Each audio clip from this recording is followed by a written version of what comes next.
பொதுவா ஆலங்குடியில இருக்கக்கூடிய முக்கியமான பிரச்சனைகள் என்ன உங்களுடைய பார்வையில? அதற்கான தீர்வுகளாக நீங்க என்ன வச்சிருக்கீங்க? நீங்க ஒருவேளை சட்டமன்ற தொகுதி வேட்பாளராக தேர்ந்தெடுக்கப்பட்டால் இந்த பிரச்சனைகள் என்ன, அதை எப்படி சரி செய்வீங்க அப்படிங்கறத மக்களோட பாருங்க. அதாவது முதல்ல வேலை வாய்ப்பு. அங்க ஆலங்குடி தொகுதியில் உள்ள இளைஞர்களுக்கும் படிக்காத இளைஞர்கள், பெண்கள், பெரியவர்கள் அனைவருக்கும் வேலை வாய்ப்பை உருவாக்கணும். இது அண்ணன் நம்மளுடைய நாம் தமிழர் கட்சியினுடைய கொள்கை. அது அந்த கொள்கையை நம்ம நிறைவேற்றணுங்கிற அடிப்படையில் இந்த 7000 ஏக்கர் நிலம் இருக்கு பார்த்தீங்களா, தைல மரக்காடுகள் இருக்குல்ல, இந்த காடெல்லாம் அழிச்சிட்டு அந்தந்த பகுதியில் என்னென்ன மரங்கள் வளருமோ அந்த மரங்களை நடுவோம். நட்டு இப்போ நீங்கள் கிழக்கு பகுதியில் ஆலங்குடி தொகுதியிலே கிழக்கு பகுதிகள் இருக்கு பார்த்தீங்களா, இந்த கீரமங்கலத்தை சுற்றி உள்ள கிராமங்கள், இங்கே அரசர் குளத்துலேருந்து பார்த்தீங்கன்னா அரசர் குளம், அதுக்கப்புறம் ஆயங்குடி, வல்லவாரி, மேற்பனைக்காடு, செரியலூர், கீரமங்கலம், பக்கத்தில் சேந்தன்குடி, நகரம், நெய்வத்தலி, பாண்டிக்குடி, பெரியாலூர், காவனத்தங்கோட்டை, திருநாளூர், மரமடக்கி, அதுக்கு கீழே இந்த பார்த்தீங்கன்னா கொத்தாமங்கலம், குளமங்கலம், வடகாடு, மாங்காடு, அணவையல், நெடுவாசல், இது போன்ற கிராமங்கள்லாம் நீங்கள் பார்த்தீங்கன்னா இந்த பலாமரம் அதிகமாக விளையுது. அப்போ அதனால தான் அங்கே அந்த பகுதியில் சந்தைப்படுத்துகிறாங்க. இப்போ இந்த பலாமரத்தை விவசாயிகிட்ட வாங்க போகிறோம், அவங்களோட சொந்த நிலங்களில் உள்ள விவசாயிகிட்ட பழத்தை வாங்க போகிறோம்.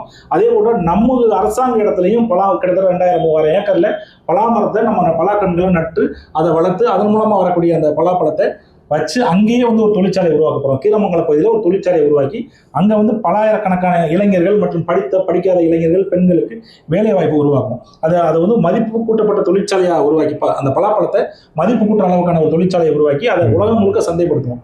இங்கே இருக்கிறத விட இது உலகம் முழுக்க நம்ம ஏற்றுமதி செய்யும்போது அதிகமான விலைக்கு இதை ஏற்றுமதி செய்ய முடியுது.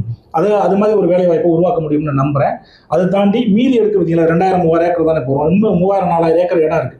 அதில் அந்த பகுதி சார்ந்த மரங்கள், இப்போ நீங்கள் மேற்கு பகுதியில் வந்தீங்கன்னா ஆலங்குடியை தாண்டி வந்தீங்கன்னா இப்போ கீழத்தூர் வரைக்கும் இந்த மரங்கள்லாம் வரும்.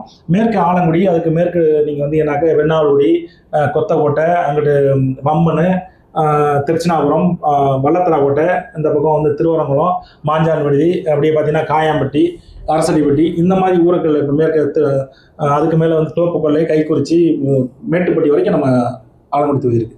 இந்த பகுதிகளில் இந்த அரசாங்க இடத்துல முந்திரி மரங்கள் அதிகமாக வருங்க.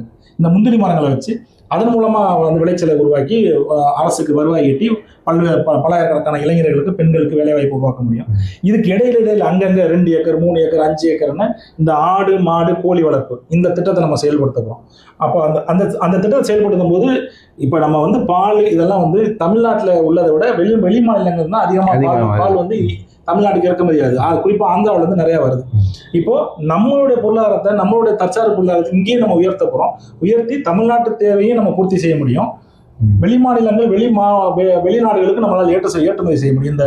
இந்த ஆடு, மாடு, கோழி சம்பந்தமான வரக்கூடிய இந்த இயற்கை சார்ந்த உருவாக்கி பண்ண முடியும். அதனால இது மூலமா பல்லாயிரக்கணக்கான இளைஞர்களுக்கு, பெண்களுக்கு வேலை வாய்ப்பு உருவாக்க முடியும். இதை தவிர தொகுதியில ஒரு 5 இடங்கள்ல இந்த வேலை வாய்ப்பை உருவாக்குற, அரசு வேலை வாய்ப்பை உருவாக்குற மாதிரி, அதுக்கு அவங்க தயாராகிற மாதிரி போட்டித் தேர்வு மையங்களை பயிற்சி மையங்களை ஏற்படுத்துவேன். இப்போ குரூப் 1, குரூப் 2 இந்த மாதிரி தேர்வுகளுக்கு அவங்க தயாராகிற மாதிரி பயிற்சி மையங்களை ஏற்படுத்துவேன். குறிப்பாக ஆலங்குடி தொகுதியில் எந்த பகுதியில் இருந்தாலும் அந்த பகுதியில் ஒரு 10 கிலோமீட்டருக்குள்ளே அவங்க அந்த பயிற்சி மையத்துக்கு போயிடலாம். அவங்களோட நேரம் விரயமாகாது, படிக்கிற நேரத்துக்கு அவங்க கவனம் செலுத்தலாம். அப்படிங்கிற அடிப்படையில் இப்போ அரசர் குளம், அந்த கிழக்கு பகுதியில் உள்ளவங்க அரசர் குளத்துக்கு அந்த மாணவர்கள் போய் பயிற்சி பெறலாம். அது மாதிரி கீரமங்கலம், அமைச்சருடைய சொந்த ஊரான மரமடக்கி, அப்புறம் ஆலங்குடி, மேற்கு வல்லத்தராக்கோட்டை, இந்த 5 பகுதிகளில் நான் இந்த போட்டித் தேர்வு பயிற்சி பெறதுக்கான மையங்களை உருவாக்கி அந்தந்த பகுதி இளைஞர்களுக்கு பயிற்சி கொடுத்து அவங்க அரசு வேலையில் அமர்த்துறதுக்கான ஏற்பாடுகளை செய்வேன். இது போன்ற பல திட்டங்கள் நம்மக்கிட்ட இருக்கு. நிலத்தடி நீர் மட்டத்தை உயர்த்தணும். குறிப்பாக அந்த தைல மரக்காடுகளை நம்ம அகற்றிட்டாலே நிலத்தடி நீர் மட்டம் உயரும். அரசியல் நம்ம ஏற்கனவே பேசினபடி அறிவியல் பூர்வமான உண்மை, இந்த தைல மரக்காடுகள் நிலத்தடி நீர் மட்டத்தை வெகுவாக குறைத்து விடும். காத்துல உள்ள ஈரப்பதத்தை உறிஞ்சிடும். காத்துல உள்ள வெப்பத்தை அப்படியே உமிழ் வந்த மரம். அப்போ மனிதர்கள் அங்க போய் ஒரு 2 மணி நேரம் உட்காந்தோம்னா நம்ம உடம்புல உள்ள ஈரத்தையே அது உறிஞ்சிடும். அது போன்று அந்த ஆடு மாடுகளை நம்ம மேய விடணும்னா அதோட உடம்புல உள்ள ஈரப்பதத்தையும் எந்த பயனும் இல்லை. அந்த இலைய ஆடு மாடு அதுல ஏதாவது காய் வருமா, கனி வருமா, எதுவுமே வராது. அந்த மரம் எதுக்கு நம்ம மரத்துக்கு? அது தேவையில்லை. அதை அழிக்கிற போது நிலத்தடி நீர் மட்டம் உயர்த்ததுக்கு வாய்ப்புகள் நிறைய இருக்கு. அங்க உள்ள பொதுப்பணித்துறைக்கு சொந்தமான, ஊராட்சி ஒன்றியங்களுக்கு சொந்தமான அனைத்து ஏரிகள், குளங்களை தூர்வாரி அதுக்கு வரத்து வாரியெல்லாம் சரி பண்ணி அந்த 365 நாள் வருடத்துல 365 நாளும் அந்த குளங்கள், ஏரிகள்ல தண்ணி இருக்கிற மாதிரி ஏற்பாடுகளை என்னால் செய்ய முடியும்னு நான் நம்புகிறேன். தமிழக அரசு அண்ணன் தலைமையிலான நாம் தமிழர் அரசு உறுதியாக அதை செய்யும். அதை செஞ்சு நம்ம வந்து ஆலங்குடி தொகுதியை செழுமையான ஒரு ஆலங்குடியாக மாற்றலாம். அதாவது ஆலங்குடி தொகுதி நமக்கான ஆலங்குடி தொகுதியை நம்மளே உருவாக்குவோம் அப்படிங்கிறது தான் நம்மளோட செயல் திட்டம். சிறப்பான ஆலங்குடி சம்பந்தமான ஆலங்குடிக்கு நிறைய திட்டங்களையும் சொன்னீங்க. அதே போல் ஆலங்குடியை பற்றிய பெரும் அறிவும் நீங்கள் வளர்த்து வைத்திருக்கிறீர்கள். அது அந்த மண் எப்படிப்பட்டது, என்ன செய்யலாங்கிறப்ப உங்களுடைய பார்வையும் ரொம்ப தெளிவாக இருந்தது. எல்லாத்தையும் நம்ம மக்கள் முன்னால் வச்சுருக்கோம். நண்பர்களே, மாற்று அரசியலுக்கான ஒரு வாய்ப்பு இதற்கு முன்பு இல்லாமல் இருந்தது. ஒரு மூன்றாவதாக ஒரு கட்சி வரணும், அந்த கட்சி சரியான ஒரு அரசியல் பார்வையை பார்க்கணும் அப்படின்னு சொல்லி நிறைய பேர் காத்து கொண்டு இருந்தார்கள். அந்த ஒரு மாபெரும் அரசியல் வாய்ப்பை நாம் தமிழர் கட்சி உங்களுக்கு தந்திருக்கிறது.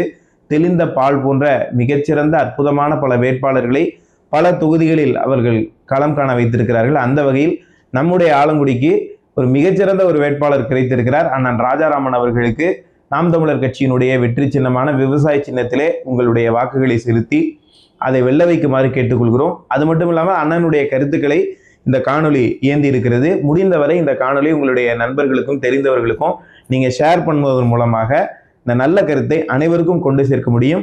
வருகிற தேர்தலில் விவசாய சின்னத்திற்கு வாக்களிக்க வேண்டும் என்கிற கோரிக்கையோடு விடைபெறுகிறோம். நன்றி, வணக்கம். நாம் தமிழர். வணக்கம். நன்றி. நன்றி.